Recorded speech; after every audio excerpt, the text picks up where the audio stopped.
at the free throw line. Started 30 of 32 games a season ago. Plays with that toughness, that physical nature that you like to see at the defensive end of the floor. Hoping to take a step forward at the offensive end this year. Limited score a year ago, and only averaging slightly over a point a game. And that's his first point of this game. Does have 5 rebounds and a couple of assists for West Virginia as Barham is over on the Gonzaga bench. And having that nose looked at by the Zags training staff. Miles gets the second free throw.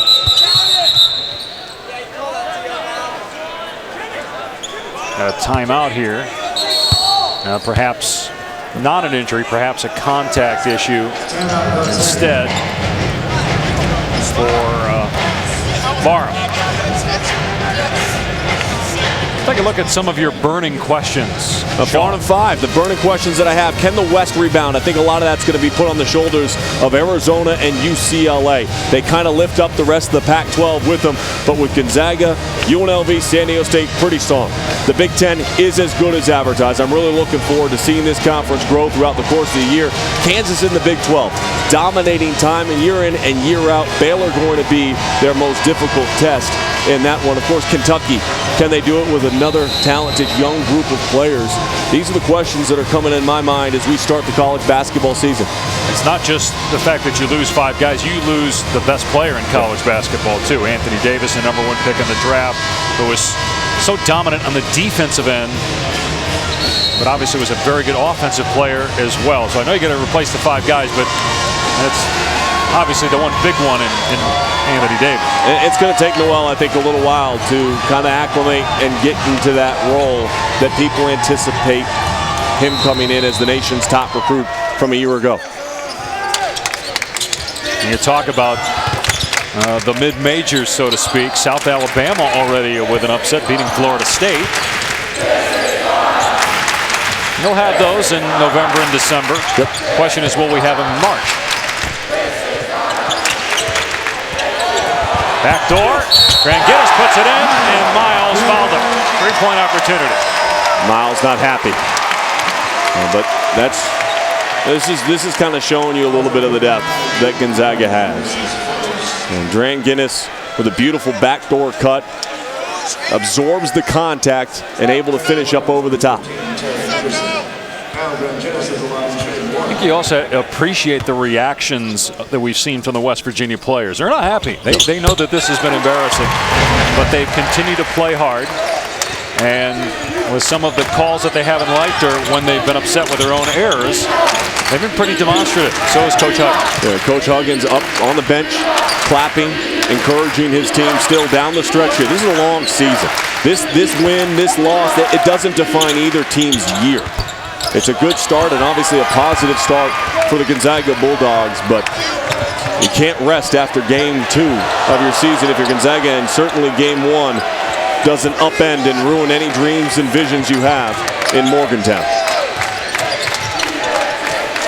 The development of Karnowski will be something to watch for Gonzaga as he's down low and puts it in. Well, Karnowski gets the finish, but what a beautiful read and a great touch pass by David Stockton.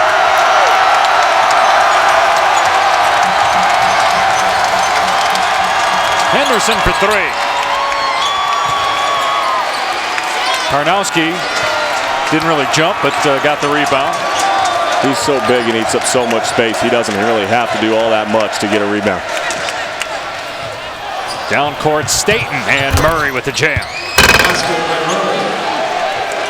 12 points for Murray, a team high. Hines the next man in the box score with 9 points and 7 for Gary Brown. Here's Murray again, give him 14. Approaching a minute to go.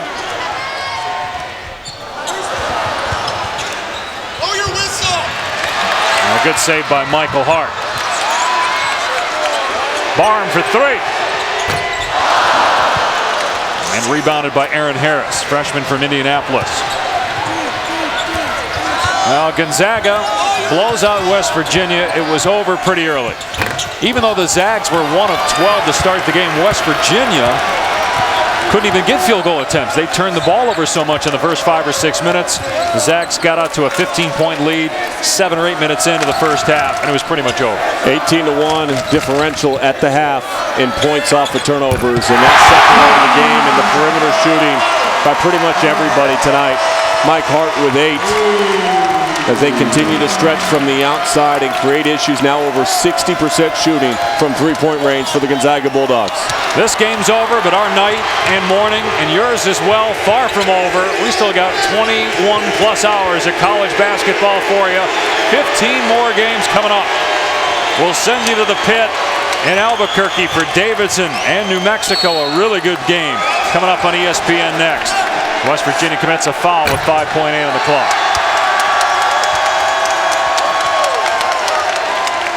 A great start to the season for the Gonzaga Bulldogs, and I think this is it showed a little bit of a sampling of why I think this team can make a Final Four run, an Elite 8 Final Four run for Mark Few. The potential is there, the growth is there. Karnowski, as you mentioned, I think is going to be one of those keys as they get into the late season, as they get into the NCAA tournament. How much growth has he developed, or will he develop, between now and March? Hard at the free throw line. And Gonzaga letting Ram Backamus, a freshman from Longview, Washington, get a few seconds on the court.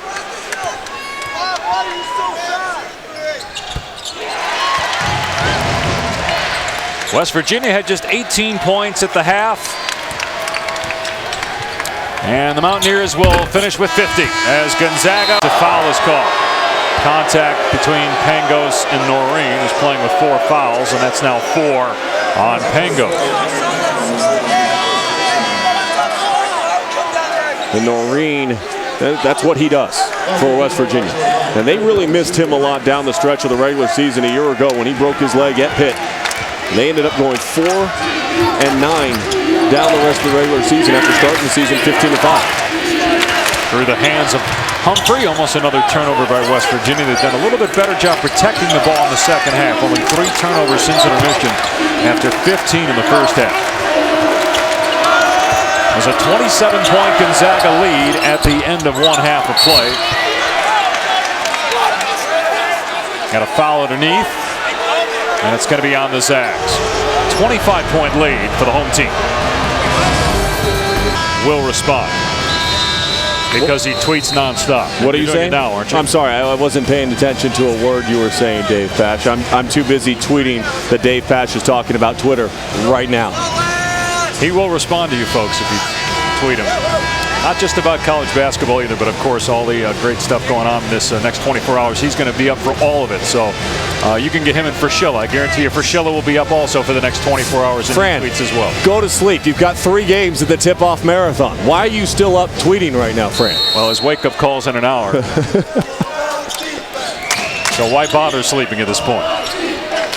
And I'm not kidding when I say that you will stay up for the next 22 hours. We are entering hour number 3 here in about 10 minutes.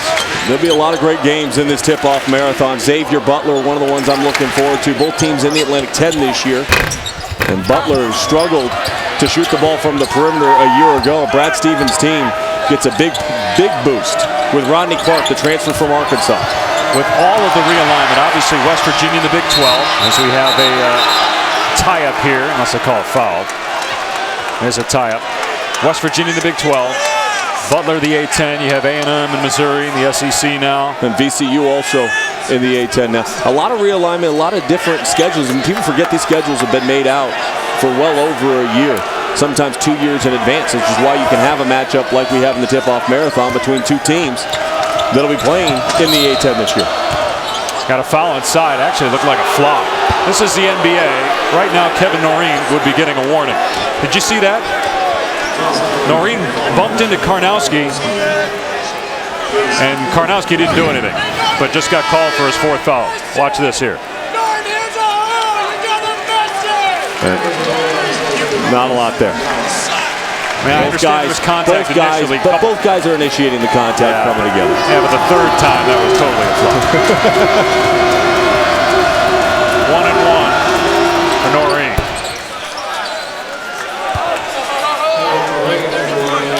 First point of the night for Noreen, who's really been battling injuries in his tenure at West Virginia. Had the broken ankle last year in January. Took a medical red shirt 2 years ago with a knee injury.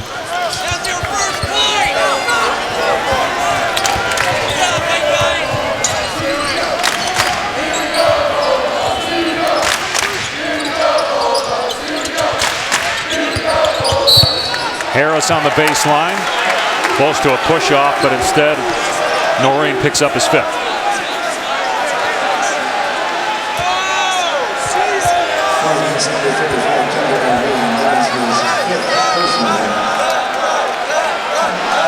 #17 foul on West Virginia.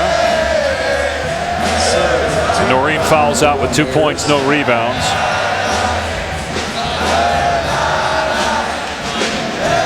Frustrating night for the Mountaineers. But knowing Bob Huggins and his coaching staff, which, by the way, includes Ron Everhart, who was the head coach at Duquesne, but he's back in his home state of West Virginia. His first year as an assistant on the staff. There's Ron. This is a good group, and they'll get West Virginia playing better come conference time. Well, a great story about Ron Everhart and Coach Huggins, and where their relationship actually began was when Coach Huggins was playing at West Virginia. Ron Everhart used to go and rebound. He lived about 15 miles away from Morgantown. He'd drive up and rebound for Coach Huggins in the gym. And so when Coach Huggins had an opening spot on his staff and he became available after Duquesne, his tenure at Duquesne came to a close, there was an immediate call for Coach Huggins to bring him back home to West Virginia. Joins a pretty good staff that includes Eric Martin and associate head coach Larry Harrison. And what they ask is they ask their guys to compete, and we've even seen that here in the second half. There's not a lot of positives you're going to take away, but this is a team that hasn't given up in this game. They haven't gone away. They are trying to fight back and scratch and claw, and as the season progresses, they're going to get better. That is a staple of a Bob Huggins coach basketball team. Well, and if they don't, those 3-hour practices are going to become 4 hours.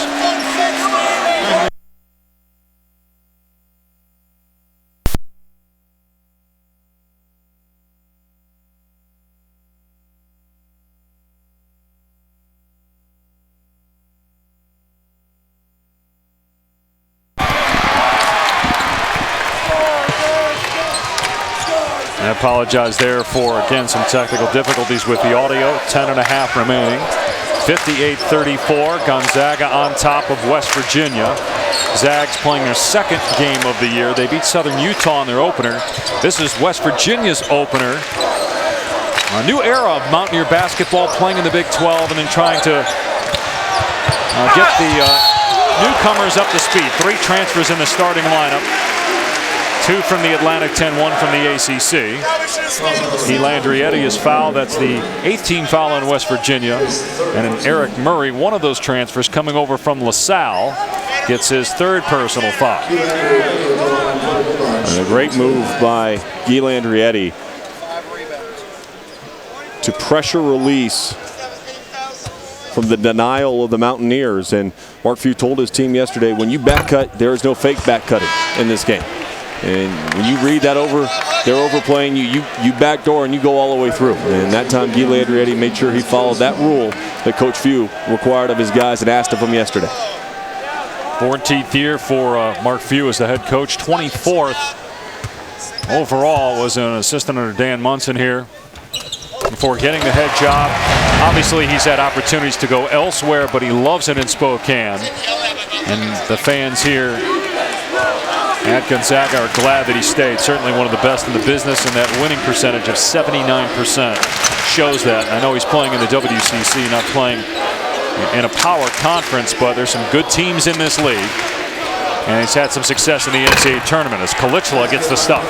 Well, the WCC and the brand of basketball has dramatically improved, and the landscape has changed with BYU and St. Mary's. But the thing that impresses me most is Mark Few, every single season, schedules one of the more difficult non-conference schedules in the country. He doesn't duck anybody. He'll play you anywhere at any time. And games like this help the team prepare for March. Edi hits a 3. That's 10 points now, his first triple of the game. Gonzaga started 1 of 12 from the field. They are 19 of 27 since then. Meanwhile, West Virginia shooting under 30% for the game. 9 minutes remaining, 26-point lead for the Zags.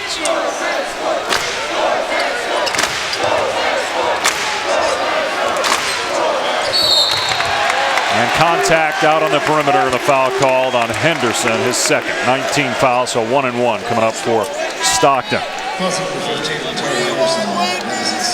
Now, how difficult it must be for David Stockton, obviously with his dad, John, and growing up in Spokane, playing at the school where his dad played, where his dad comes to all the games and is very involved in the university. But it shows you how close they are as father and son, and the relationship they have, and the type of young man that David is to take on that challenge. Well, he plays with a great deal of maturity, a great deal of poise, and has only improved over the last season and a half. I mean, he's really begun to have a defined role on this team where you can't keep him off the court. And he's earned that right to be out there. And you see the leadership, too. He's doing a lot of talking on defense here in the zone. Three-pointer on the way from Humphrey. Brown got the rebound and foul. That's on Landry Edi. Tomorrow night on ESPN2, coverage of women's college basketball tips off between two top 10 teams at 6. All-American Brittany Griner, defending champion Bears, begin their run at back-to-back titles, taking on Kentucky Tuesday 6 on ESPN2. Terrific season for Baylor a year ago, and they're going to be tough to beat in 2012-2013. Well, that matchup in particular, Kentucky actually ended the Gonzaga women's team run in the NCAA tournament last year in Rhode Island. But Brittany Griner is a difference maker without question. If you've watched college basketball at all, men's or women's, you know the impact that she has had on the game and how she has taken Baylor to the top of the mountaintop. You think about her and Skylar Diggins, the point guard from Notre Dame, from Muffet McGraw, and Elena Deladon from Delaware. Those are the big three in women's college basketball this season. Obviously, it'll be different without Pat Summitt in Tennessee, and the Lady Vols lost the other night, Chattanooga. Edi with the bucket, and it's 64-37 Gonzaga. 12 points for Edi. Under 8 to go in game 1 of 16 on the ESPN networks. Up next from the pit, New Mexico and a very good Davidson team. Kalichla off the mark. Hustling down court, though, to get in position to defend Harris. You mentioned New Mexico, Steve Alford's team. Harris takes it to the goal and is fouled. Kalichla picks up the personal, his third. Understanding your offense, your strengths and weaknesses. Landry Edi, one of the best slashers on the West Coast, and in the 24-hour tip-off marathon, goes down the lane, and it's a blow-by. Easy finish. It's been a good night for the Bulldogs. Detroit, Steve Lavin, cancer-free, back on the sideline for St. John's. And Detroit, one of the most talented players in the country, and Ray McCallum Jr., talented point guard, 22 points, 6 assists, and 5 rebounds in their opener. So many great games to look forward to. And great to hear, too, about Coach Lab, that he's doing well. Guy you played for at UCLA, one of our former colleagues here at ESPN. And obviously a couple of years ago had a great run with St. John's in the Big East and struggled last year with a young team. Mike Dunlap, one of his obviously key assistants, now coaching in the NBA, got the head job of the Charlotte Bobcats.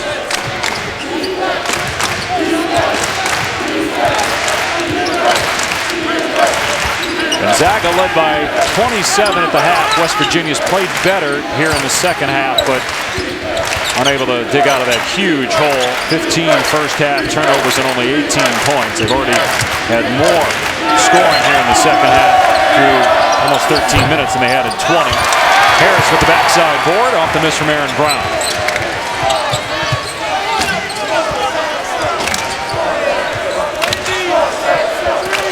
And shortly, Davidson and New Mexico will tip off, and that game will start in ESPNU. We'll get you right out to the pit when we're done here on ESPN. Another Kalichla foul on the inside is 4th. Jake Cohen's ability to shoot the three, this big 6'10" fixture for Davidson and Coach McKillop. Dave Fleming, Miles Simon on the call down there at the pit. The Snake will be there, of course, one of the most famous or infamous fans of the Lobos. And Tony Snell, his ability to score. What he worked on most in the offseason, though, was his rebounding ability. He knows he has to do a little bit more for Coach Alford this year. I look forward to getting back to the hotel and watching that contest and seeing Tony's growth. The Mountain West Conference going to be very strong this year. San Diego State, although they took the loss to Syracuse, UNLV, a very deep and talented team for Coach Rice in his second season.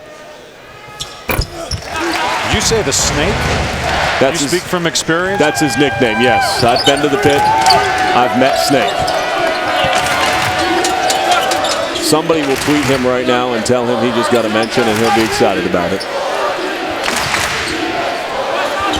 Entry pass to Kalichla. Way off the mark with that one. 6.5 remaining. You know, Gonzaga, we talked a lot about their offense tonight, 53% shooting, but the Zags have played outstanding defense, half court and full court. You surprised that Gonzaga still has starters on the floor and a 30-point game, or since it's early in the year, just trying to get them minutes. Get in rhythm, get in the flow, and there's different combinations that have been out there, though. I mean, we've seen lineups with 3 guards. Now we see a lineup where Stockton is the lead guard, Bell Jr.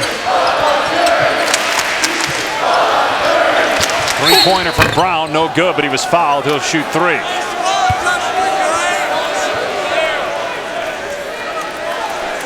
A great way to watch the tip-off marathon and college basketball throughout the year.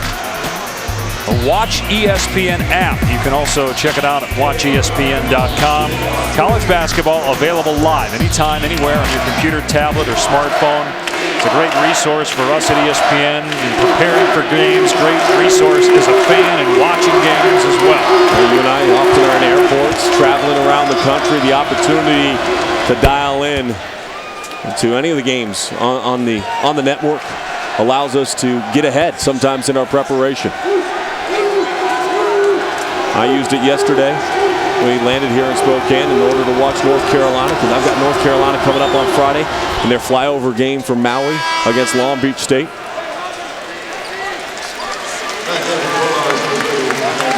Gary Bell will go to the bench. 15 points and 4 assists for the Zags.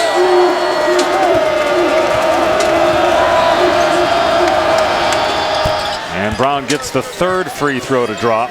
And West Virginia hits the 40-point mark. Inside 6 minutes to go.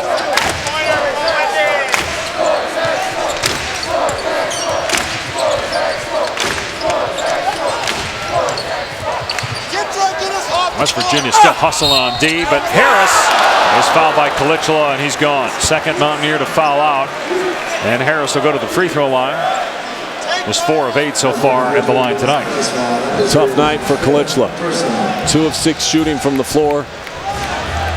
5 personal fouls, 5 points, 5 rebounds. And he's going to have a lot better nights than he had tonight.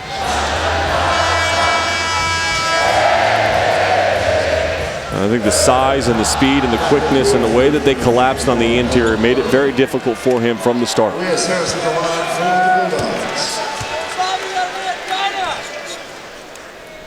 Now Harris gets the first free throw. Davidson and New Mexico tipping off on ESPNU, and when our game is done here in Spokane, we'll get you to Albuquerque for the remainder of that game on ESPN. Harris with now 11 points, all coming since intermission. And Gonzaga leads it 70-40.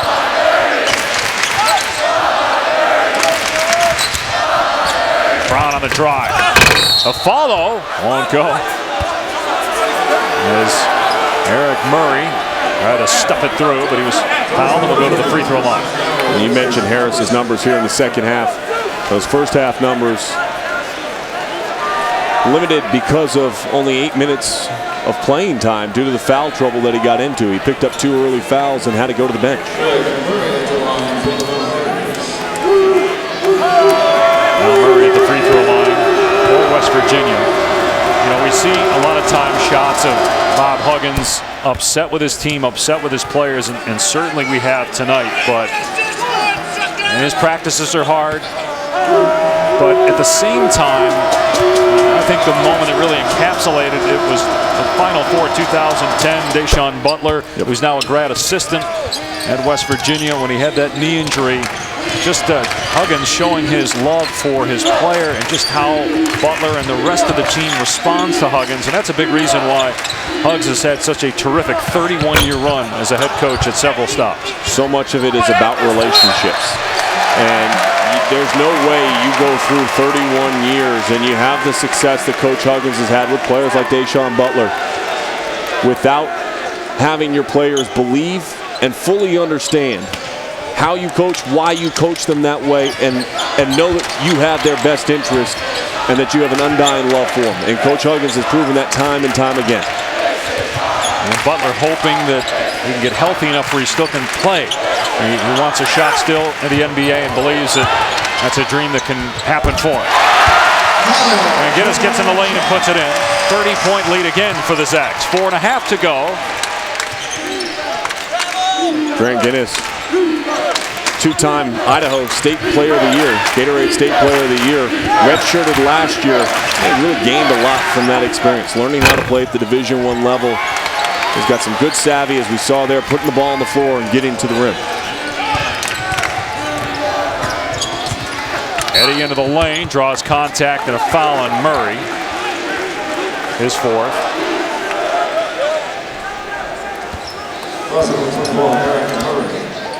Now this Gonzaga team going to be interesting to watch as the season unfolds, because their ranking and where they are right now is kind of where they were at the beginning of last year.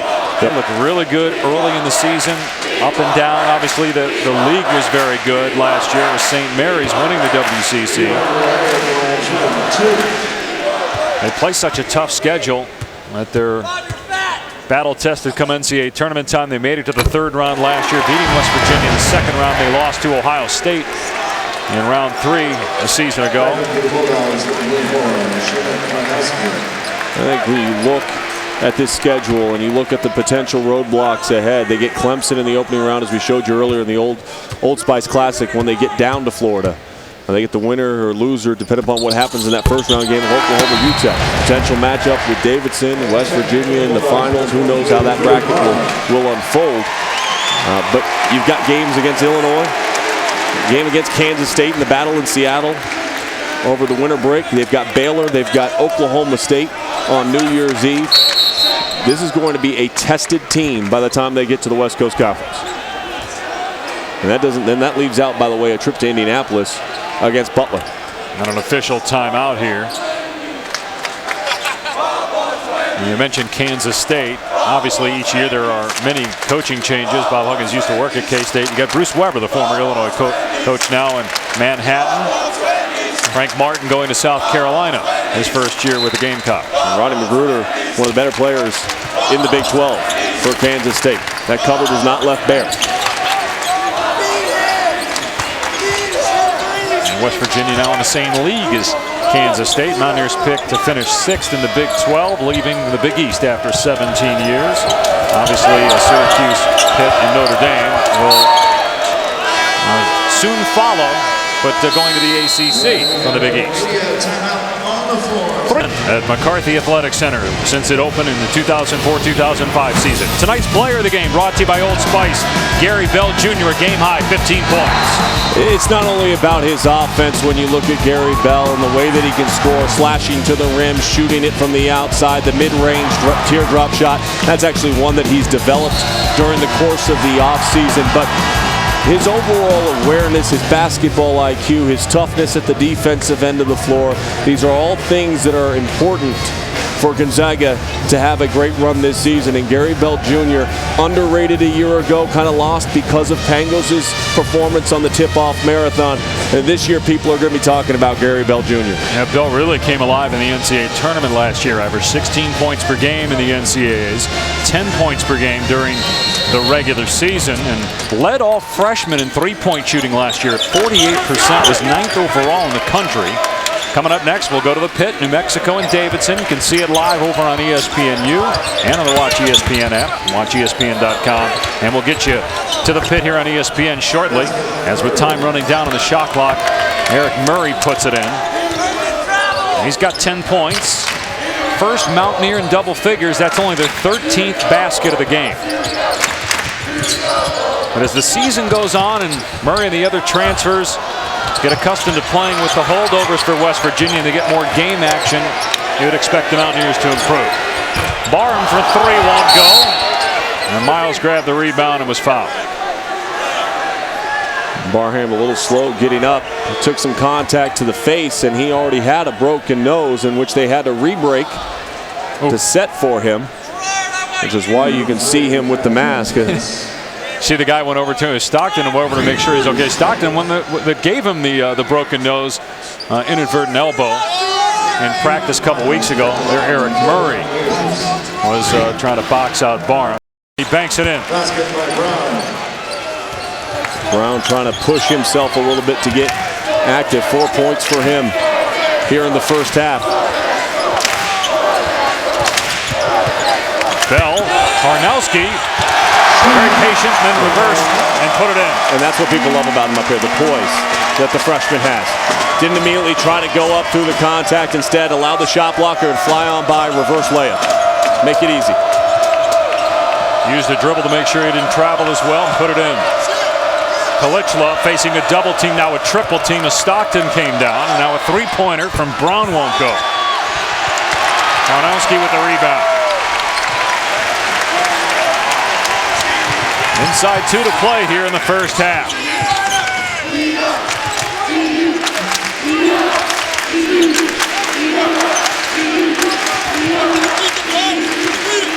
Karnowski left open again underneath. Kalichla was late rotating and an easy bucket. 3 baskets in a row from their bigs, all underneath the hoop. Dower repaying the favor from 2 possessions ago, and this time he finds Karnowski down low.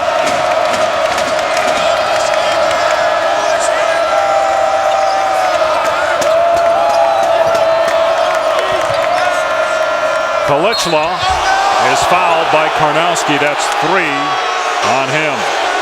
We talk about working the inside out, the strength of the Gonzaga Bulldogs, and it starts with great interior passing. Karnowski feels Kalichla, sees Dower wide open on the weak side. Next possession. The guards up top find Karnowski, has the patience to go to the reverse layup, and then this time Dower sees Murray come on out. Help side defense, slow rotating over. Karnowski too deep in the paint to stop him from finishing that one.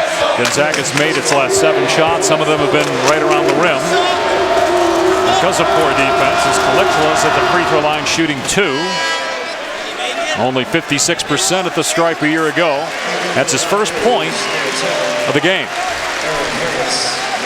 He averaged about 11 points per contest, just a little bit under 11 points per contest last year, and they need him to be a scoring option down low. If they're going to continue to struggle from the outside, they need to find points underneath. Just 1 of 13 from behind the arc in this one. Good hustle by Brown, getting the rebound off the missed free throw.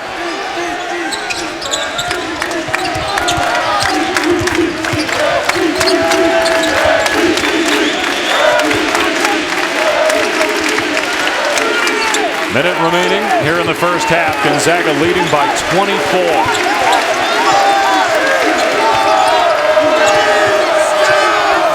Kalichla with 8 to shoot and almost threw it into the stands.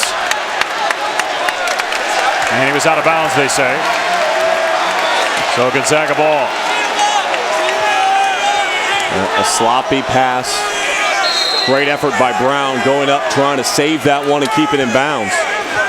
Well, we're going to go to the half here, and Seth Greenberg back in the studios. I don't know what Seth would say if he was coaching the Mountaineers. What he would tell them at halftime, try to inspire them to come back out. Bell hits a 3. Bell with 13 points, 3 of 4 from behind the arc. As everything here in the first half has gone the Bulldogs' way. 15 seconds remaining in the half.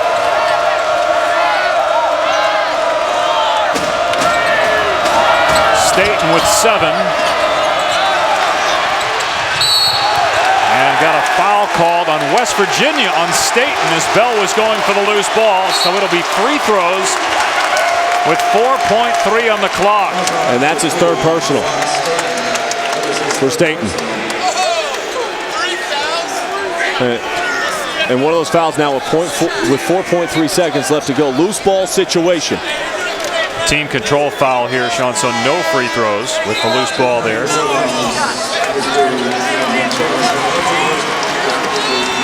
Bringing a couple of shooters. Barham, the transfer from Memphis, is checked into the game. And Gonzaga going to call a timeout. Mark Few was about 10 feet onto the court trying to get Jimmy Case's attention. 45-18, 4.3 remaining in the half. Sean, you and I thought that this might be a tough game for West Virginia. I don't know if anybody could have predicted this, though. Mountaineers got a long way to go. No, and it goes back to what we talked about off the top on our one-on-one. Finding easy looks. There's been no easy looks here in the first half. Really limited for the Mountaineers. On the flip side, dictating the tempo and the flow of this game. Pangos and Bell have been able to dictate it, and mainly Bell. His hot shooting from the outside, his ability to break down the defense has also allowed some of those bigs to get going later here in the first half. And Bell's been outstanding, 13 points. He's got 3 threes in this game. Gonzaga started cold, 1 of 12. But look what they've done since. They've made 14 of their last 16 from the field. And they weren't all around the rim. Bell and Pangos combining for 5 threes during that span. And 6 of 10 from three-point land, 60% from behind the arc here in the first half for the Gonzaga Bulldogs. Mountaineers just 1 of 13 from the field. Almost as many turnovers as points in the first half. 15 turnovers and 18 points. And last year during the tip-off marathon, it was Pangos that set it on fire, and right now, Gary Bell Jr. asserting himself. Last year, maybe a little bit underrated. A great defensive player, hit the timely shot, but this year, being much more aggressive.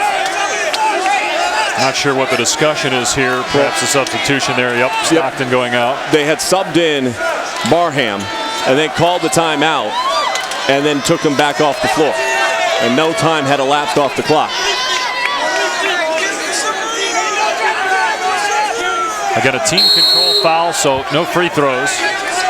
Here's Bell with 2. Bell with 1, lets it fly. And that's the end of the first half. Gonzaga leading at 45-18 over West. Here.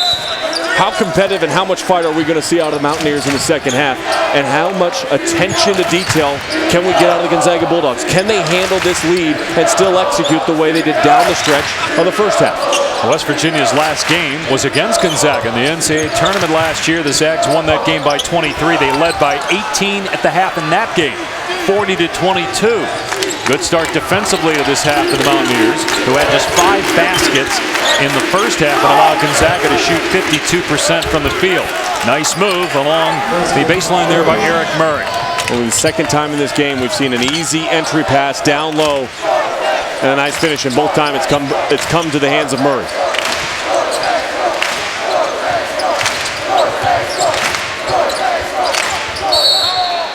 Knocked out of bounds, but a foul is called. That's on Humphrey, and that's his 3rd personal. There were 25 fouls called in the first half. And 13-12. So balance within those fouls.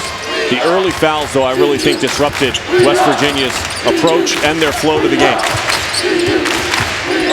Bell to the basket, there was contact. And then Harris is there, his first points of the game. Last year, 13 points per contest. He's on the Wooden Award preseason list for the 3rd straight year. And they start the second half in the 2-3 zone for the Gonzaga Bulldogs. Here's Hines from up top. Knocks down a 3.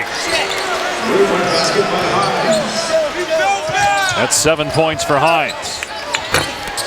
Edi back up court. Can't drop it in. And that was a rushed look. No need for that one. Three-pointer won't go for Humphrey, but able to track it down is Murray.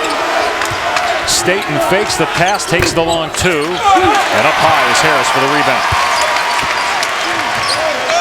Harris pushing the tempo, lost it, but it ends up in Pangos' hands. Pangos had 10 points in the first half, as Harris puts up an air ball. A couple of ugly rushed possessions for the Gonzaga Bulldogs.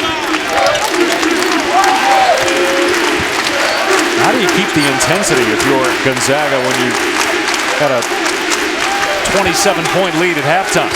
The great teams will do it, and the ones that understand the way that Coach Huggins' teams will execute in the second half. West Virginia with a turnover, had 15 in the first half. Good save by Bell.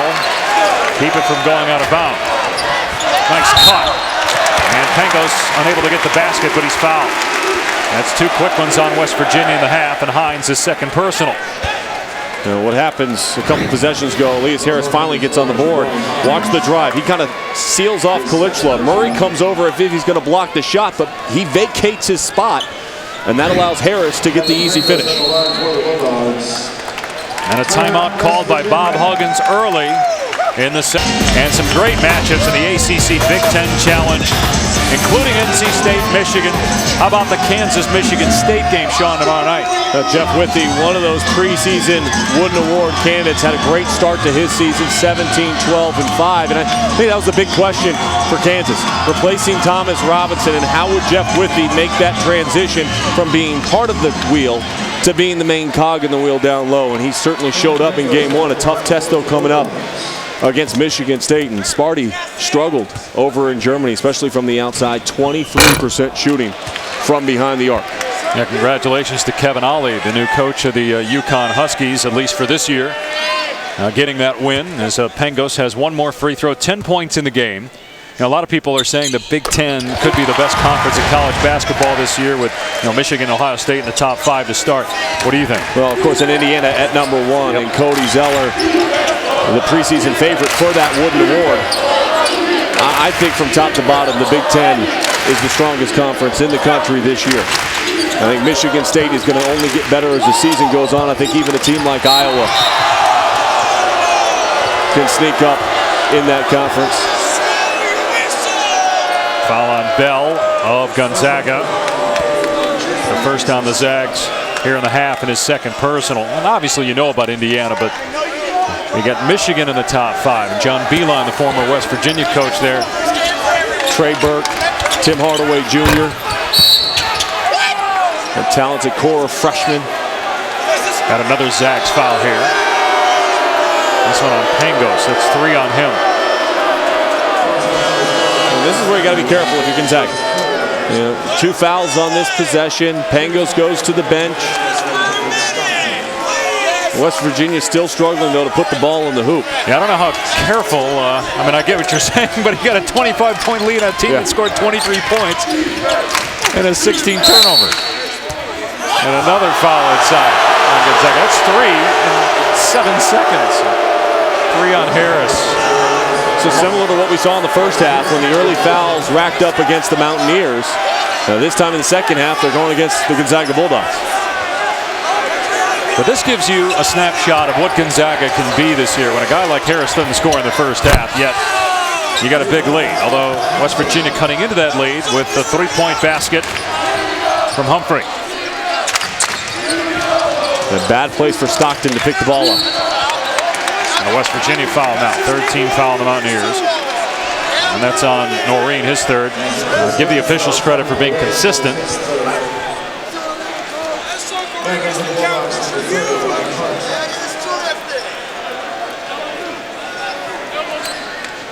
Coach Huggins' team, a couple of three-pointers here in the early stages of the second half. Noreen pokes it away, but ends up in the hands of Harris. Harris spinning, can't score, but he's fouled. Kalichla picked up the foul. And free throws coming for Elias Harris. And this is where Elias Harris has gotten a little bit better this year, attacking off the bounce with a purpose. And he came in as a freshman, gained a lot of notoriety with his success, and he's been injured over the last 2 seasons. Maybe thought a little bit too much, the type of moves he was making, where he was out on the floor this year. And talking with Elias, he said, I don't want to think as much. I just want to react and I want to play. And the preparation that he's put in the offseason has him set up and poised to have a huge senior season. A very good rebounder, averaged close to 9 per game last year, and he can shoot it from outside. He didn't take a lot of threes, but shot 41%, made 29 of them over the course of the year, so about 1 per game. Here's Kalichla. Really hasn't given West Virginia much of anything tonight. Good drive there, aggressive to the bucket, but he couldn't get it to go. Humphrey keeps it alive, and now Hines pulls the trigger. Humphrey's all over the floor right now. His first game as a Mountaineer, transferring from Boston College.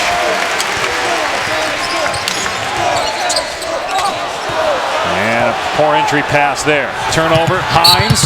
Oh, beautiful move by Hines. That's the second time tonight off the pass. In one motion, he's gone up and put it in. This time he draws a foul. Stockton picks up his third. And we come back, a look at the Wendy's Wooden Watch. Shooting from the outside, and with all the pieces around him, Dave, Elias Harris is poised to be one of those guys that makes the cut on the Wooden Watch list as it progresses throughout the course of the season. West Virginia on an 8-2 run over the last 2.5.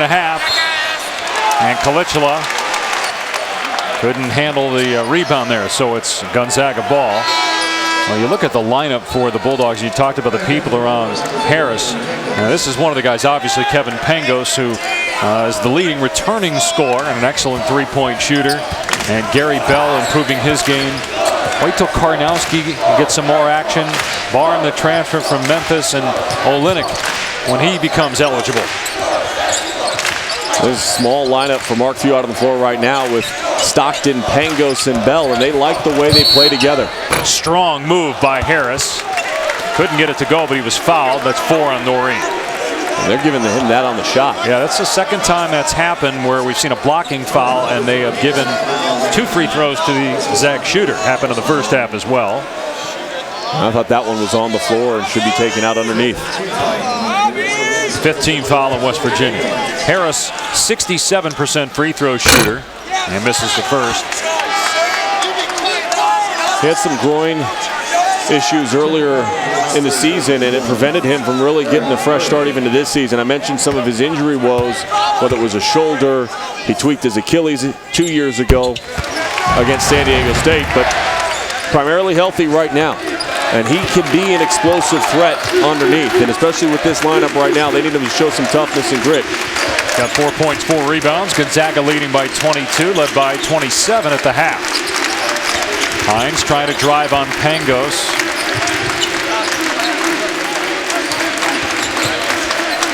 Here's Staten.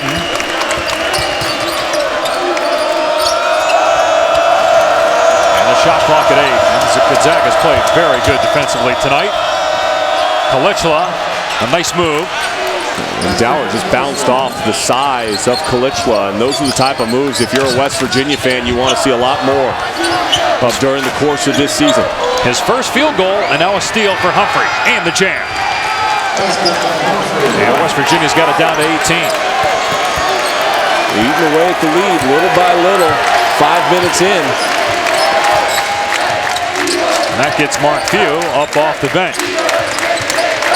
Here's Harris, and a good screen set. Stockton and Harris hit the 3.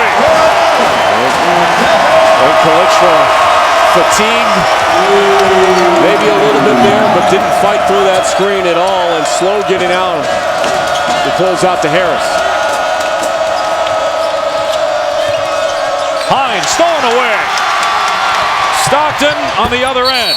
And it's goaltending by Murray. Count the basket. And Kalichla being subbed out of the game, and just a lack of fight. Gary Bell, and then not getting through a screen by David Stockton. And that's Kalichla and his size. 260 plus pounds getting picked off by David Stockton, who weighs about 160. Yeah, shouldn't happen.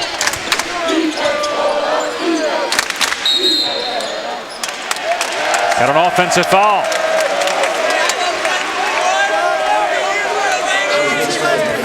That's on Murray. 6th team foul on West Virginia. 2nd personal on Murray. And the Mountaineers have almost 2 weeks off before they play again.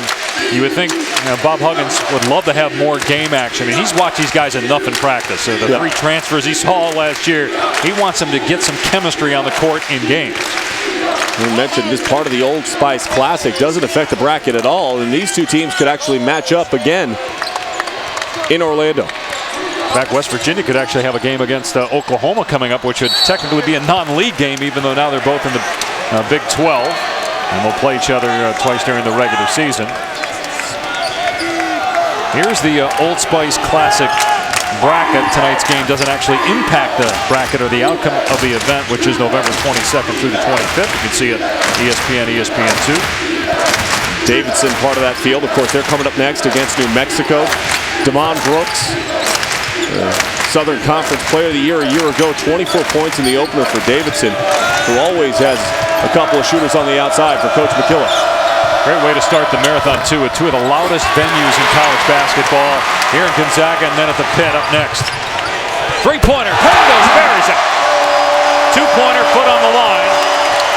But a 25-point lead for the Zags. And a 7-0 run. The first 2 for Pangos, his other 2 baskets triple. And that's where he's dangerous in transition. I mean, he can catch and shoot from anywhere on the floor, but the transition 3 is where Kevin Pangos has thrived. And of course, last year, Dave Pasch, you were here. You saw it with Doris Burke as Kevin Pangos introduced himself to the college basketball landscape. This is the NCAA tournament game from last year. Gonzaga, West Virginia. Pangos was good in that game as well. So was Bell. But to your point, last year in the tip-off marathon, when they beat Washington State, not a lot of people outside of the Gonzaga program knew about Kevin Pangos, but he hit 9 threes, 9 of 16 from behind the arc, scored 33 points in that game against the Cougars. Well, and I think the big question for Gonzaga coming into this season is leadership. Robert Sacre was without question their emotional and vocal leader a year ago. And when talking with Kevin Pangos, he felt his time around the Canadian national team program this summer really benefited him a great deal.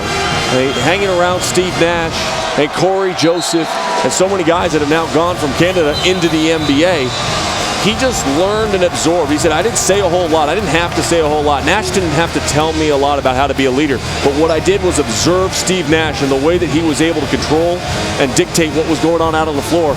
And you couldn't help but soak that in.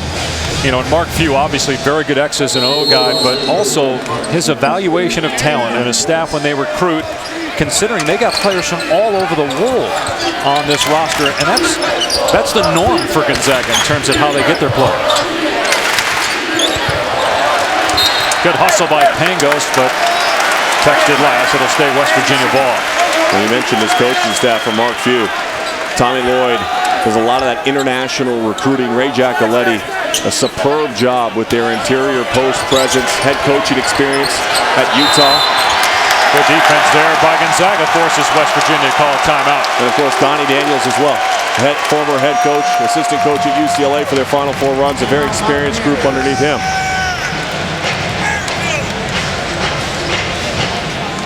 Well, here's what you're talking about from this time last year to tip off a great 24 hours of basketball.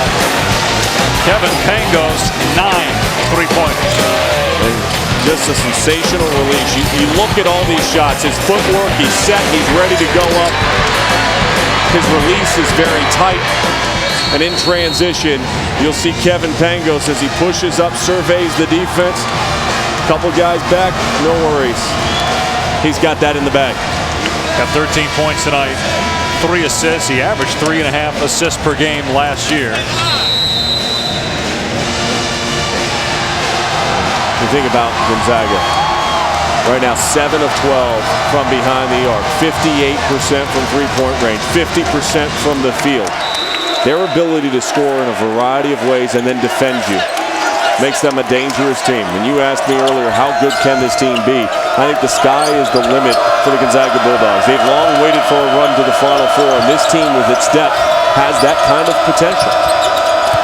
Last year they finished second in their league, lost to St. Mary's. It ended a string of 11 consecutive WCC regular season titles. They also lost the WCC tournament championship game. Still made it to the NCAA tournament as an at-large.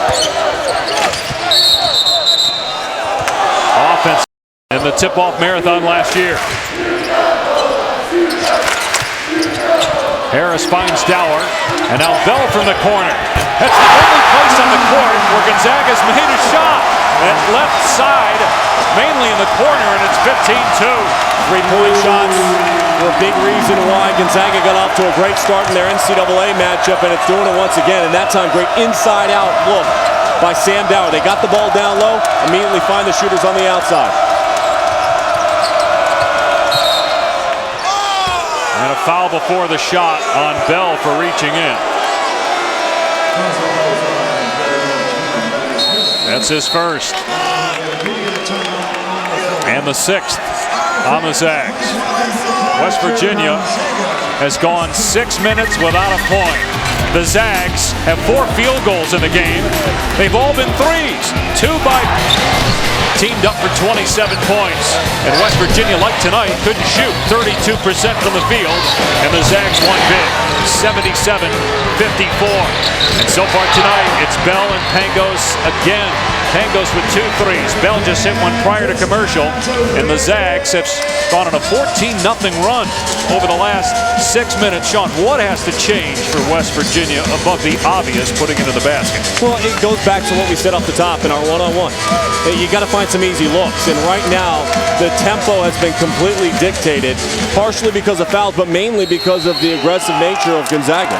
West Virginia has not been able to get a clean look for Kalichla down low on the block yet in this contest. Part of that is West Virginia to blame, and some of that is good defense by Gonzaga. And Kalichla having trouble even getting a catch. Case in point, poked free by Harris. 3 on 2, Bell gets the bucket, and it's 17-2. West Virginia quickly up the court, and a blocking foul. As the defender was moving, Brown tried to take it in on Stockton, who picked up his 2nd foul. Stockton with the punch out. Harris was playing the D. Bell with the finish at the other end. The Zags can get up the floor in a hurry. And if you turn it over, you're feeding the Bulldogs.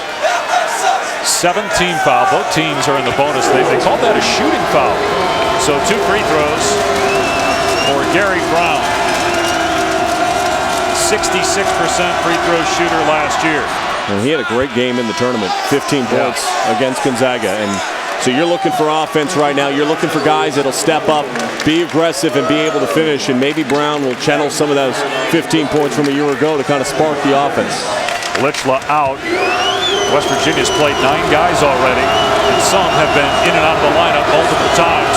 Kalichla included. Both free throws go.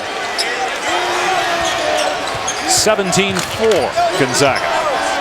Gonzaga started cold, 1 of 12, but the Zags have made their last 4. And a turnover by Gonzaga as Dower tried to save it. Hines, tough shot, but got it to go. A great job, though, by Brown, saving that ball in bounds, immediately getting his head up the court, and that's some of those easy looks that I was talking about. Get a stop defensively, start building confidence at that end of the floor. Brown was defending Pangos and grabbed the hold of his uniform, so Brown picks up the foul first. That's going to put Pangos at the line. You see Brown, though, immediately throws it ahead. Hines, a nice finish. Great hands and the athleticism. And those transition looks is something they talked about after that game in the NCAA tournament. Playing faster this year, getting out in transition, and that's really the first time we've seen it so far. Well, it's a new world for West Virginia as Pangos is at the line for a 1-1. The Mountaineers in the Big 12, their first conference game January 5th against Oklahoma. They're picked 6th in conference. No players named all Big 12 preseason. How do you think they'll fare in this new league, Sean? Well, I think they're going to get better as the season goes on, and that's one of the things Coach Huggins mentioned earlier today when we were talking to him is with the transfers, defining roles, it's going to be a process, but what he expects out of his team is that they're going to play tough.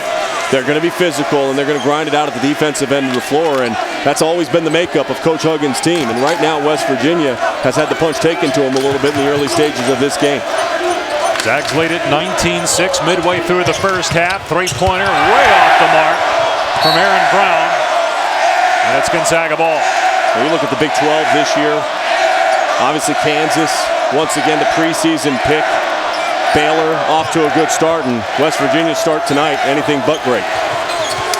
8 turnovers and 2 field goals for West Virginia here early on.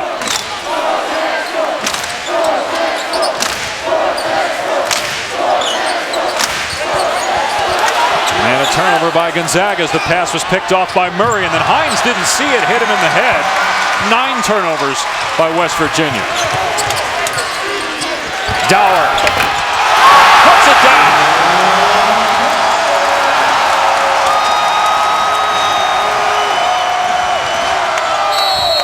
And a blocking foul on Harris as Aaron Brown took it to the basket. 8th foul on the Zags, 2nd on Harris. Turnovers leading to offense for the Gonzaga Bulldogs. Pangos has his head up, finds Dower over the top. Dower showing some toughness going through the contact, able to finish at the rim. 21-6 start, and Dower, the most aggressive move we've seen out of him so far in this game, and he's a guy that can score in a hurry. Brown misses the first free throw. Shot just 50% from the foul line last year. Well, you look at the free throw numbers. With Bryant and Jones gone from a year ago for West Virginia, they combined to shoot 78% from the free throw line. The rest of the team shot just 56% from the free throw line. So an area of concern that has to improve. And you're losing 37 points per game. Plus Jones was a terrific rebounder, 11 boards per game. And Jones was one of their better shooters too. He could sink it from three-point land. As Humphrey's back on the floor, replacing the foul shooter Brown. And when you make baskets, it allows you to set up your defense. And right now we're seeing West Virginia extend out their defense, trying to get into the Gonzaga Bulldogs. And the only way they're going to be able to do that, Dave, is by making baskets, scoring points. They only got 7 in 10 minutes. Pangos trying to drive on Brown. And the angle cut off along the baseline. Edi with a blow by. Gets into the lane. Beautiful move by Landry Edi. 4 points for him. Back to a 16-point lead for the Bulldogs.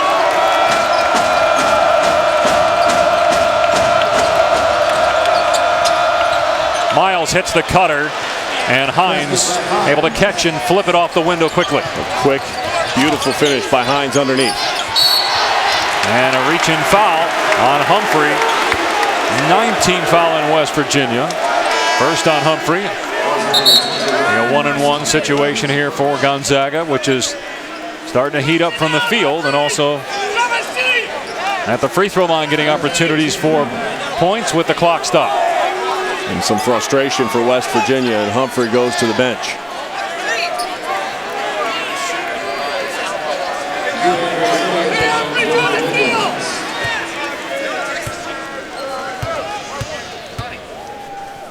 So Edi with the front end of the 1-on-1.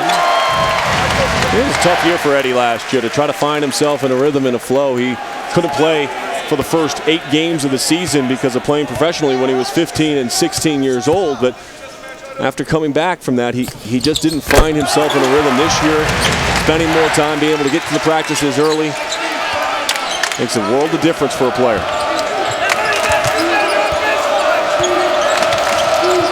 His experience certainly last year will help this year. And again, Gonzaga with a lot of depth.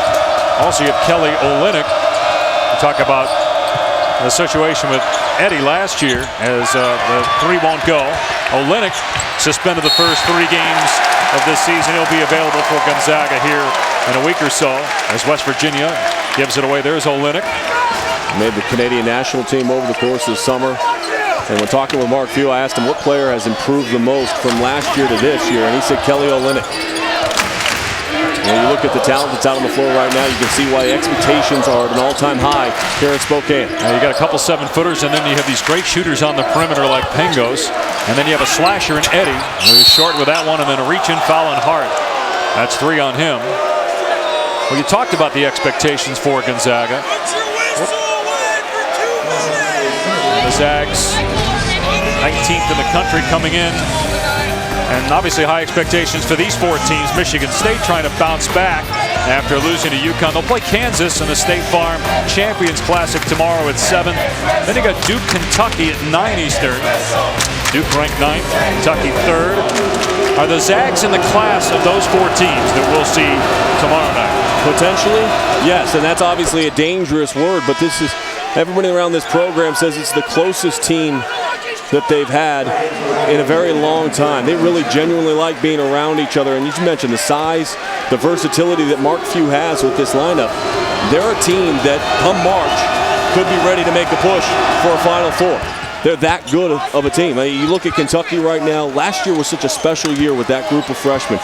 So unselfish, not only at the offensive end, but also the defensive end, and how committed they were to getting stops and rebounding the basketball. Got a whole new team, though, in Kentucky with all those guys in the NBA. Well, they were out-rebounded by 12 versus Maryland and gave up 23 offensive rebounds. And taking on Duke as part of the tip-off marathon, they're going to have to figure out a way to keep Mason Plumlee off the glass. Plumlee had 19 and 14 in the opener for the Blue Devils. Gary Brown just picked up another foul, so Gonzaga's in the double bonus for the remainder of the half. 2 free throws for Pangos. Pangos with 8 points already, a couple of threes.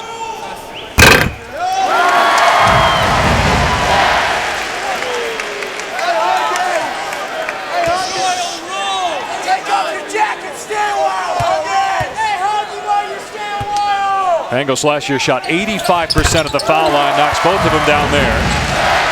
It's 27-11, Gonzaga. And the Zags fall back into a 2-3 zone and playing primarily man-to-man the entire game. Now go back in the zone, give a little bit of a different look to West Virginia. Terry Henderson can't get it to go. Aaron Brown scoops it up, and now Gary Brown with a reset. The key for the Zags in their 2 threes, they're going to have to box out because you know West Virginia's crashing. Another missed 3. The putback won't go for Miles.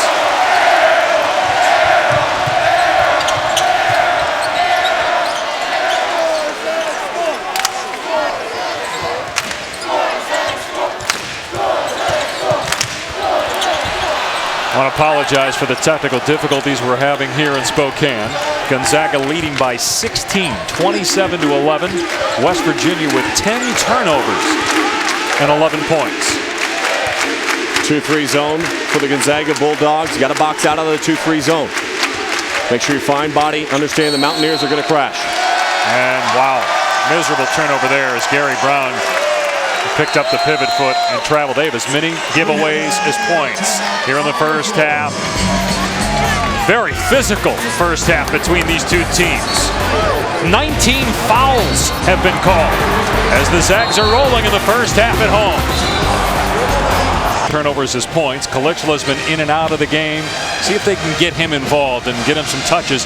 It's been a challenge even to get it to him in the low block because of the defense collapsing by Gonzaga. Point of emphasis for the Gonzaga Bulldogs will try to take away the interior presence of West Virginia and force shots to come from outside. They've been highly successful in that so far. You see 0 for 8 from three-point land. A lot of shots coming from those long distance. Dower turned it over, tried to spin, and Humphreys got it ahead to Hines.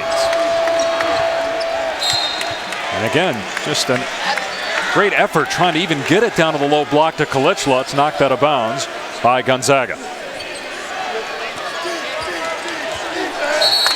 You got Karnowski guarding the baseline. And then there was a foul on West Virginia on the inbound. There's a player control foul, so no free throws. Personal on Humphrey, his second. But a lost opportunity, a lost possession. Those are empty possessions. The call away from the ball. And Coach Huggins obviously not happy about that call. Turnover number 12 by the Mountaineers here in the first half.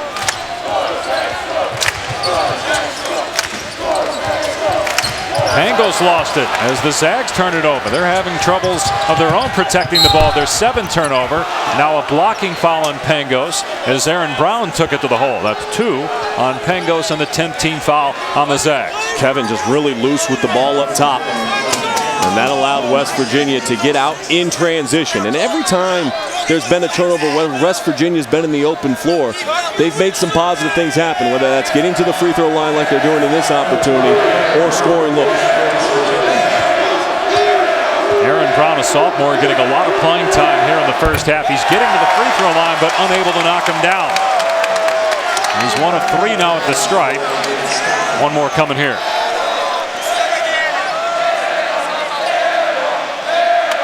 Pangos to the bench for the Zags.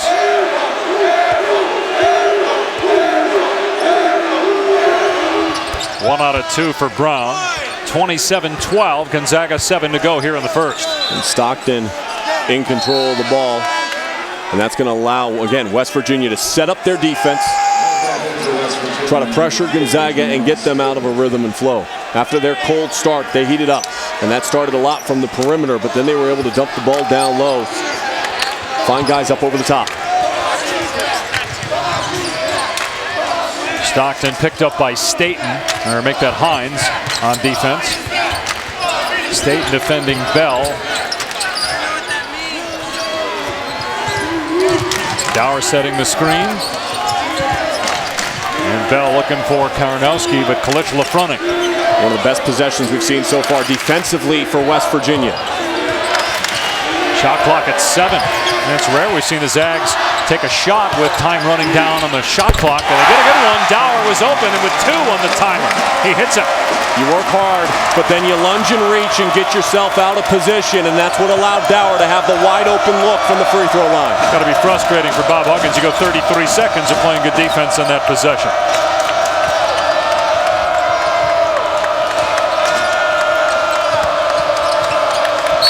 Kalichla fouled by Karnowski, and he'll shoot 2.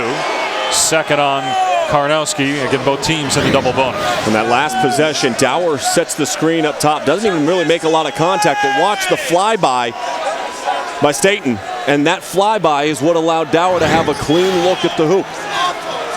So even with the defense collapsing and going to Stockton, if Staten just checks up and contests the shot, gives yourself a better opportunity. And Kalichla way off of the first. Coming up on Wednesday, got an NBA doubleheader starting in Oklahoma City. The Red Hot Grizzlies, who've won 5 in a row, just beat the Heat the other night. That's at 8, and then the Clippers and Heat. At 10:30 from Los Angeles, it all starts with Kia NBA Countdown at 7. Of course, you'll be in Oklahoma City for that game against the Memphis Grizzlies. A lot of fun to watch the Thunder go. They get up and down the floor. And Durant, Westbrook, OKC in a learning phase without James Harden. And West Virginia in discovery mode as well. What's harder if you're the Mountaineers and you've got a new nucleus, offense or defense? I think it comes at the offensive end of the floor. Defense is about effort. When you play for Coach Huggins, you got to extend out, pressure the ball, and make plays. Karnowski had an easy one. He couldn't make it, but he was fouled and will go to the line.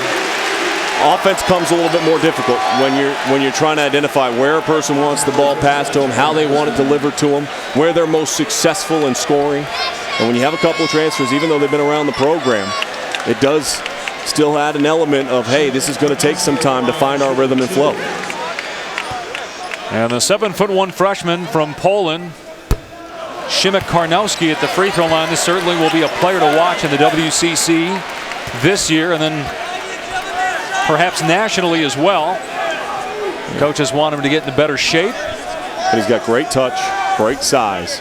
He played for the U19 Polish team in the World Championships, and a very talented young man. Missed both free throws. Hart Knocked it out, but into the hands of West Virginia, and then Staten misfires in the pull-up J. West Virginia shooting 19% from the field.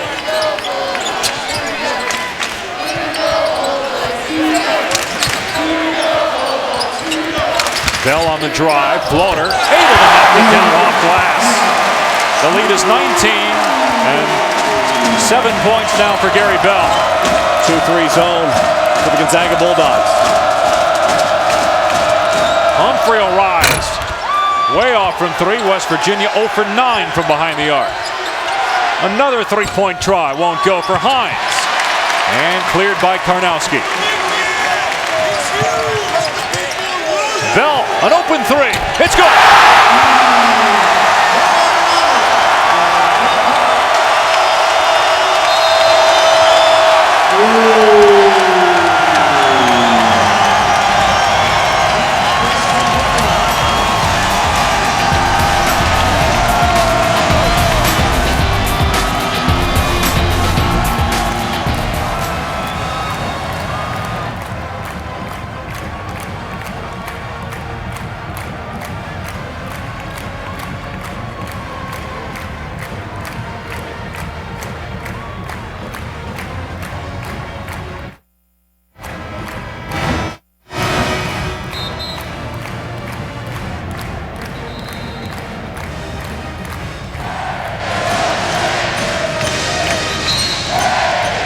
Game one of the tip-off marathon, and Gary Bell, after a solid freshman campaign, is starting off his sophomore year with no slump.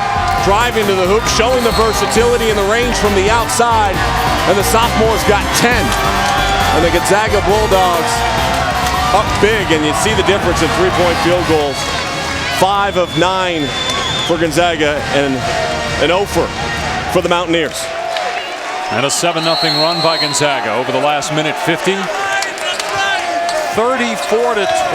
Gonzaga leads 4:40 on the clock here in the first half.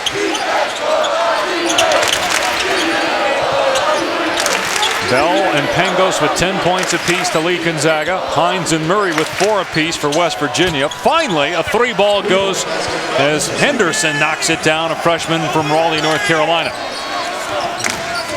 That just stops it momentarily. Now you got to try to string together stops at the defensive end of the floor.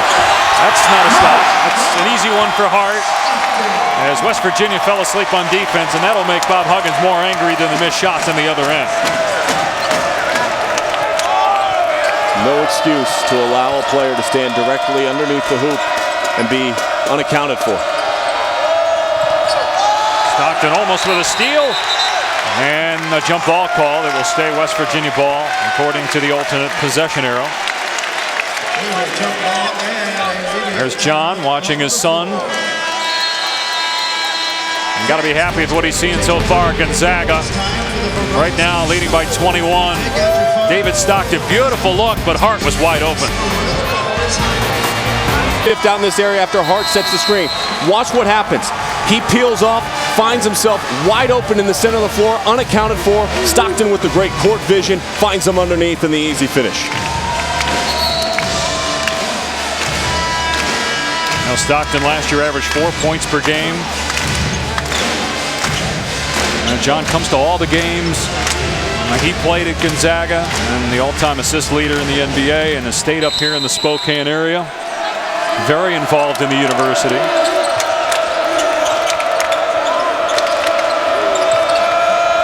Murray at the free throw line. Stockton with a reach in.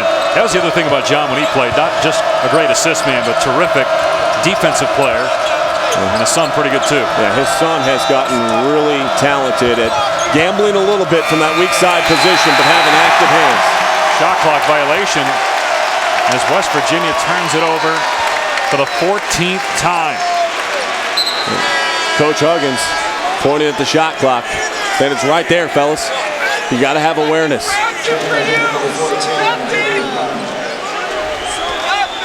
I don't know. I've been covering West Virginia and the Big East for a lot of years, and obviously Bob Huggins is one of the best coaches in college basketball. This may be one of the bigger challenges he's had, trying to get a group with 3 transfers on the same page, as you see again, defensively falling asleep, and Dower getting the easy bucket.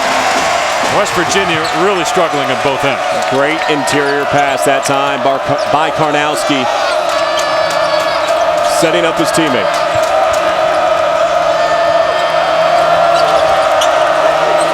Mountaineers down 23 with 3 minutes to go here in the first half. Three-pointer straight on is way off from Henderson. Brown got the long rebound though. Alexla trying to post up. Brown on the drive. Nice spin. And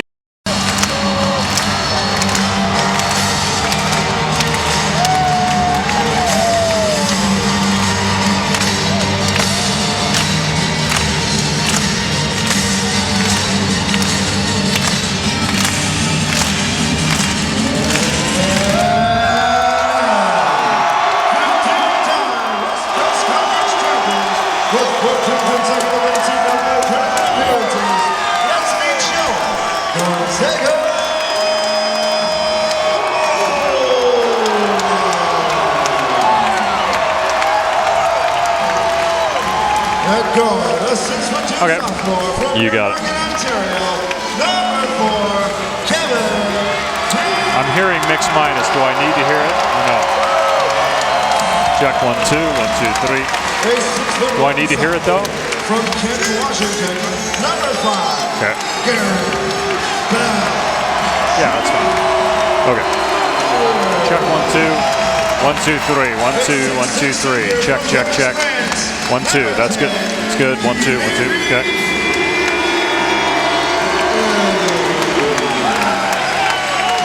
A 6'9" junior from Brooklyn Park, Minnesota, number 35, Sam.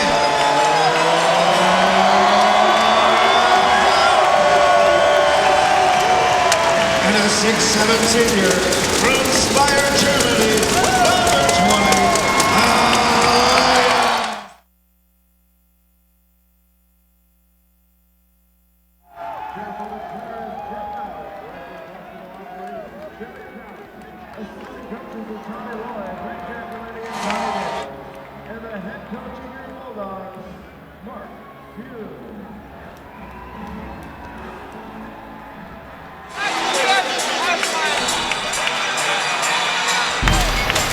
Gonzaga fans have been on hold a day and a half outside McCarthy Athletic Center in Tent City, but the wait is over.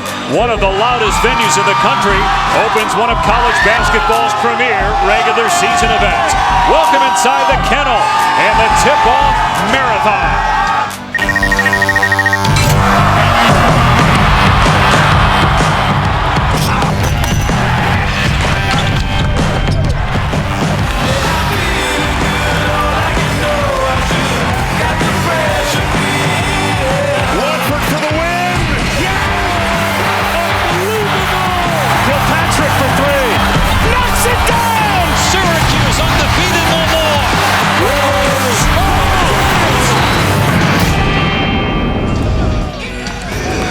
Welcome to ESPN's coverage of the Old Spice Classic, part of the tip-off marathon.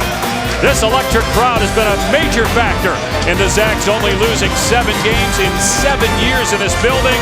Tonight's bout with West Virginia, the first of 16 over the next 24 hours on the ESPN network. Hi, everybody. Alongside Sean Barnum, I'm Dave Pash. No sleep till Wednesday for you, buddy. I know you've been watching all the games over the next 24 hours. What are you looking forward to most? Well, you're going to see some great teams, but you're going to see some great individual talent as well. 7 preseason Wooden Award candidates playing in the next 24 hours, including Elias Harris from Gonzaga. And we'll talk about him a little bit later. Right now, our one-on-one segment. It's a rematch of an NCAA tournament game from last year, one that was dominated by the Zags. Sean, what has to change for West Virginia tonight? Talking with Coach Huggins, they're going to turn the tempo up a little bit. They want to get easy looks down low. You got to look for Kalichla to assert himself deep in the paint. Murray's got to be aggressive down there as well. For Gonzaga, they need to dictate the tempo like they did in March, and that starts with their guard play. Pangos and Bell Jr., not only at the offensive end, but defensively as well, slowing them down in transition and keeping the Mountaineers in a half-court set. And joining Bell and Pangos in the starting lineup, you talked about Elias Harris, third to the Zags. And for West Virginia, Kevin Jones, Truck Bryant are gone. This team features 3 transfers They'll all start. Staten, Humphrey, and Murray, along with the holdovers Hines and Kalichla.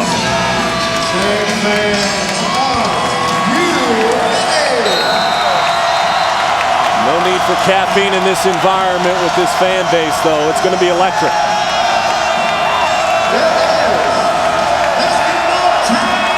And West Virginia, in its first year in the Big 12 Conference, after 17 years in the Big East, opens on offense.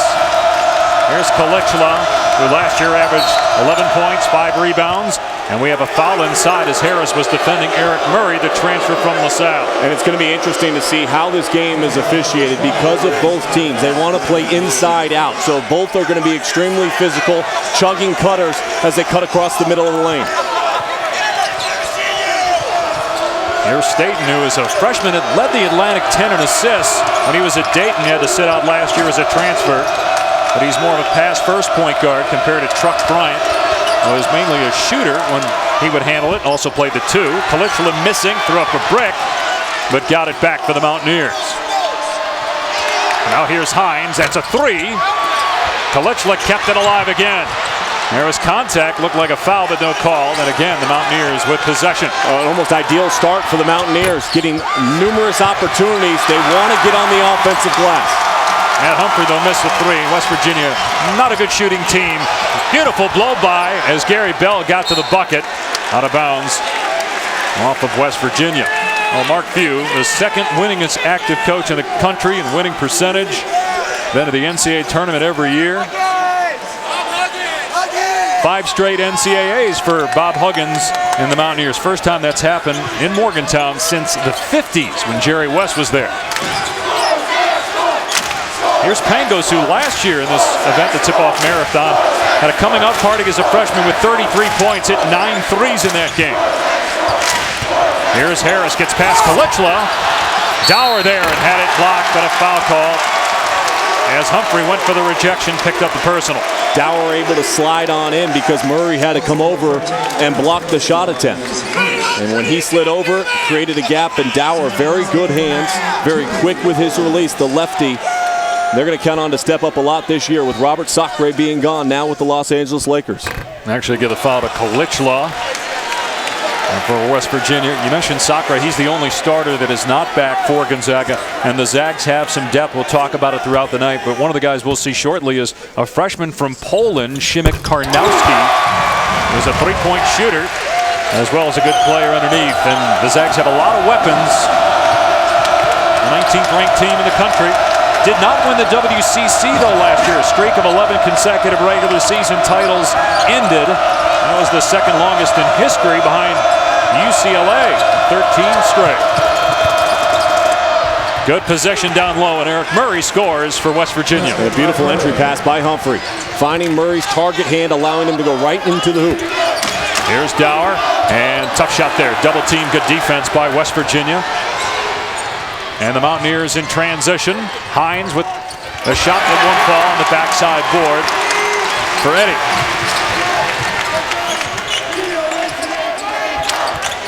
They're really going to get out on Pangos when he catches behind the arc. And another West Virginia foul as Landry Edi will go to the free throw line. For West Virginia to be successful, they got to get the ball down low. Great pin and seal down low on the baseline by Murray. Target hand out. Humphrey identifying where that hand was and delivering a pinpoint accurate pass. Hines picked up the foul. And so Edi at the free throw line.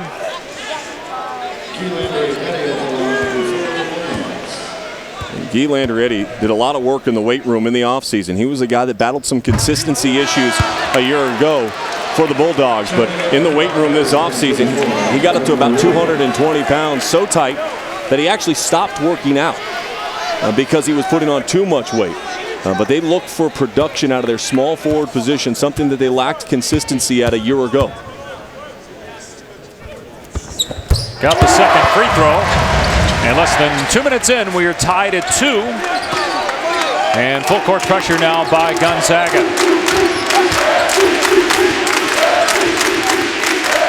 And a dangerous pass that's picked off by Pangos. The drive and kick to Bell. Bell into the lane. A tip won't go from Harris. Harris got it back. Got it stripped now. And a jump ball called. It will stay Gonzaga ball. How about the pressure defensively by the Zags to force the giveaway? The Zags showed that against Southern Utah in their tune-up game coming into this contest. And what they really want to do is really force West Virginia to play in that half-court set. But Kalitla's got to be a little tougher with that ball and recognize that Pango's got great speed and ability to react and steal that pass. You know, this place was so on fire, and both teams are combined 1 of 10. You got to think nerves. You know, a lot of these West Virginia players, they're not used to playing this kind of atmosphere. They've been playing in a lot of NBA-size arenas in the Big East Conference, and then you've got players that have transferred for some Atlantic 10 schools that maybe haven't played in a game of this magnitude before. As Staten picks up the foul, that's 3 quick fouls on West Virginia. An opportunity to understand adverse situations. Going on the road, everybody's against you. How do you handle that? Of course, Coach Huggins' teams, you know they're going to be tough and physical. Pangos with a 3. He hit 40% of his three-point shots a year ago. And 50% inside this building on the season for him. He was the newcomer of the year in the WCC. From the elbow, Staten won't get it. That looked like it hit the foot of Edi, and it did. It'll stay West Virginia ball.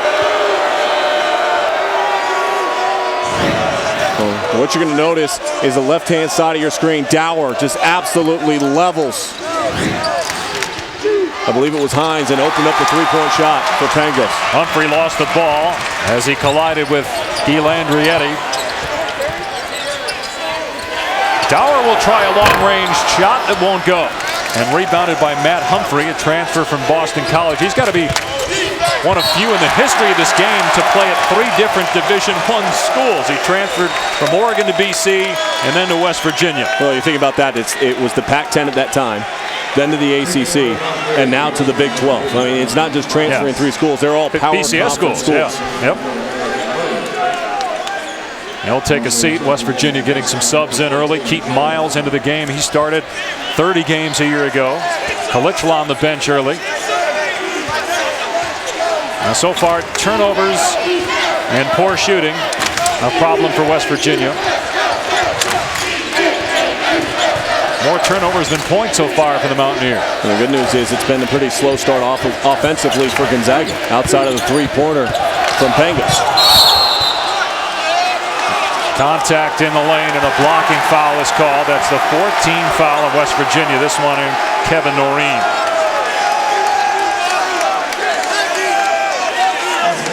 And if you're Bob Huggins, you're in discovery mode right now, right? I mean, you don't even know what you have. You've been practicing in those transfers. They were able to practice last year, but now you're getting in game action in a state you've never played in. And in a venue you've never seen before. And identifying roles. You know, at practice sometimes it's easy to go through the motions and learning the offense, learning the system, but it's understanding those roles and what role you'll have when the lights come on like they do tonight. Another West Virginia foul. 2 quick ones on Noreen. 5th on West Virginia in 3.5 minutes. So here are the guys we're talking about. We mentioned the fact that Humphrey was at Oregon, then at BC, Staten at Dayton, Eric Murray at LaSalle, terrific shot blocker as a sophomore 2 years ago. And why those numbers are important, as you mentioned, Truck Bryant, Kevin Jones no longer here. Pangos 1 of 3 from behind the arc, but an offensive rebound for Dower. Now Pangos putting it on the floor. Michael Hart into the game. Bell's 3 won't go, but good hustle by Hart to get the offensive rebound. Dower no. And finally, West Virginia control. And West Virginia, I'd settle it down right here. I know you want to get out and run, but you don't have numbers in that situation. They're lucky to get bailed out by that foul. It's on Hart, 2nd foul. So we've had 7 fouls so far called here, and a total of 7 points in less than 4 minutes. 2nd on Gonzaga. And in comes Karnowski, the freshman from Poland, who scored 22 points in Gonzaga's season opener against Southern Utah. The Zags playing a game West Virginia has only played exhibition contests. Here's a 3-pointer that Brown misfires. Loose ball underneath, and Gonzaga has possession. West Virginia just 1 of 7 in the early going.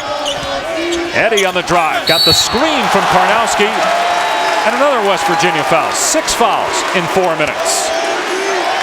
Eric Murray picking up the personal. Gonzaga with an early 3-point lead.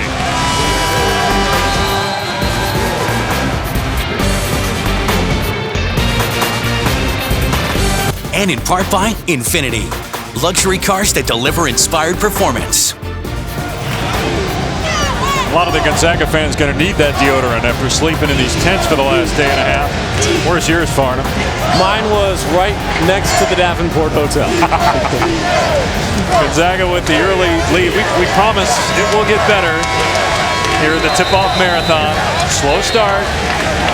Gonzaga 1 of 11. West Virginia 1 of 7. 8 fouls and 7 points have been scored so far. Yeah, this is a game that has no rhythm and no flow to it whatsoever. Partially because of the missed opportunities, but mainly because of the fouls. And Coach Huggins is starting to work this officiating groove and discuss the fact that his team has 6 fouls in just over 4 minutes of play. And this is going to be a physical game. We mentioned that off the top. Both teams want to get after it down low. They're going to attack the offense and defensive glass, so you're going to have some bodies hitting each other. Mango's on the bench right now. He's got the only field goal for Gonzaga. Edi, second trip at the free throw line, junior from Paris. Gonzaga traditionally with players from all over the world on their roster. Karnowski from Poland, even Elias Harris from Germany.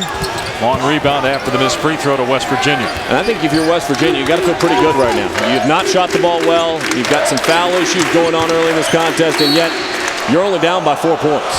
So it's not like Gonzaga's been able to separate at all here in the early stages. Karnowski picks up a foul, third on Gonzaga. All right, Sean, is this a case of the officials being a little too careful, or are these good calls? I think it's a little bit of the officials trying to be a little bit too careful, understanding both teams' philosophies. Maybe they're anticipating a little bit, but some of this contact's got to go a little bit. There's 9 fouls in 4 minutes. Last touch by Gonzaga. Good hustle by Hart. West Virginia maintains possession.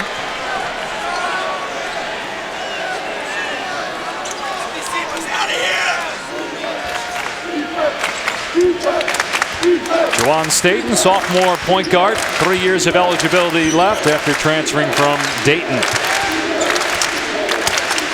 Kalichla defended by Karnowski. Here's Miles in the corner. And West Virginia more patient here on this possession, taking time off the shot clock, trying to get a good look. Some good ball reversal action, making the defense shift side to side. That was a point of emphasis yesterday for Coach Huggins. Here's Miles for 3. Long rebound, Miles, and a foul. A 4th on Gonzaga. And that's David Stockton Johnson who picks up the personal. His first. Good execution, a wide open look from the outside. Miles has got to knock that down, but to his credit, he stuck with the play and re-secured the possession.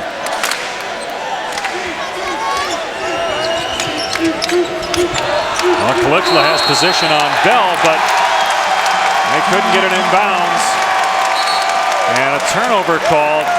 Staten was trying to call timeout, but they did not give it to him. It was a 5-second violation prior to the timeout. Well, Dave, you saw the mismatch down low. Bell on Kalichla. The problem was they couldn't get it over the top of the person defending the ball. Bell too strong, but Edi tracks down the loose ball. Combined 2 of 20 shooting so far here in the first 5 minutes. Ball poked free, and now Staten out of there with it. He'll take it in 1-on-2 and then pull it out. Staten went baseline, and Hart picked up his second foul. That's the 15th foul on Gonzaga. In a game like this, if the officials are going to continue to call things tight, and that was a good call on the baseline there, but if they're going to call it tight, then you got to be even that much more aggressive at the offensive end of the floor and put the pressure on your defense. Kalichla traveled. Another West Virginia turnover.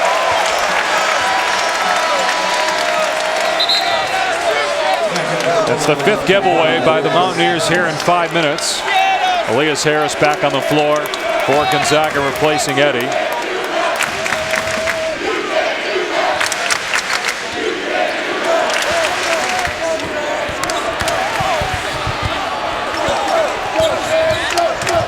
Stockton picked up by Brown. And the pass knocked away, but Bell able to track it down before it crosses the midcourt line. From the corner, Hart is open. And it's 9-2, Bulldog. Not noted for his offensive scoring ability. Mike Hart does a lot of those little things out on the floor, but a nice job there being ready on the catch to step into a three. Another West Virginia turnover. 6th turnover by the Mountaineers. And an 8-0 Zags run over the last 4 minutes. And what did Bob Huggins say yesterday at practice? If we turn it over, we have no shot. And 6 turnovers, as you mentioned earlier, and a lot of these are unforced errors. I mean, that's just misreading, miscommunication with the recipient of the pass. And we've got an issue with the shot clock.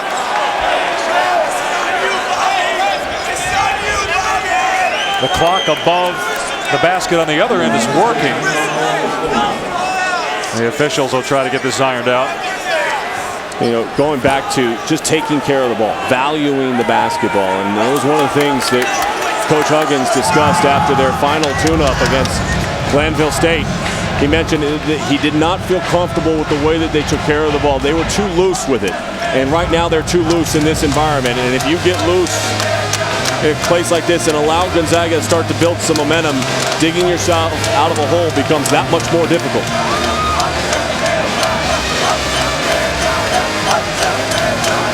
West Virginia, no points the last 4.5 minutes. The only bucket coming inside by Eric Murray. Gonzaga with 2 field goals, both threes, and then 3 of 6 at the free throw line.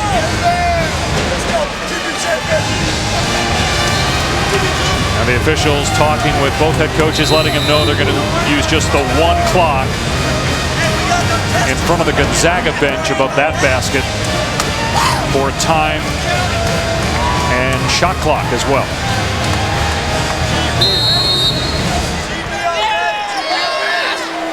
So this will make it more difficult on the Gonzaga offense this half.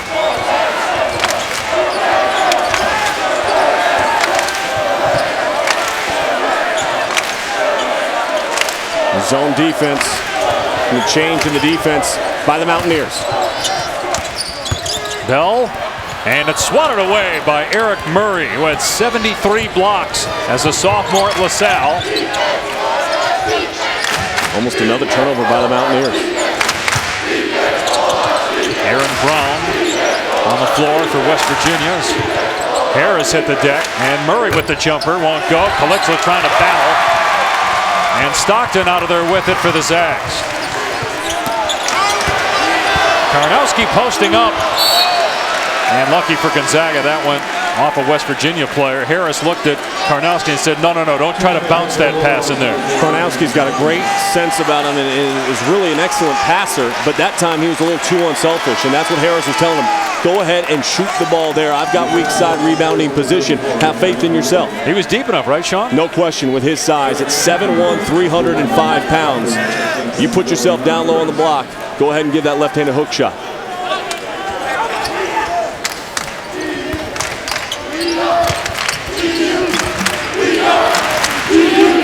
Here's Pangos right in front of Huggins. There's his second three. The only field goals for the Zags have come on triples, and they lead by 10. West Virginia's gone more than 5 minutes without a point. 11 straight during that span for the Zags.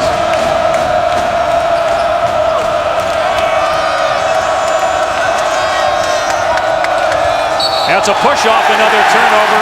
Second foul on Staten. And the 7th West Virginia turnover.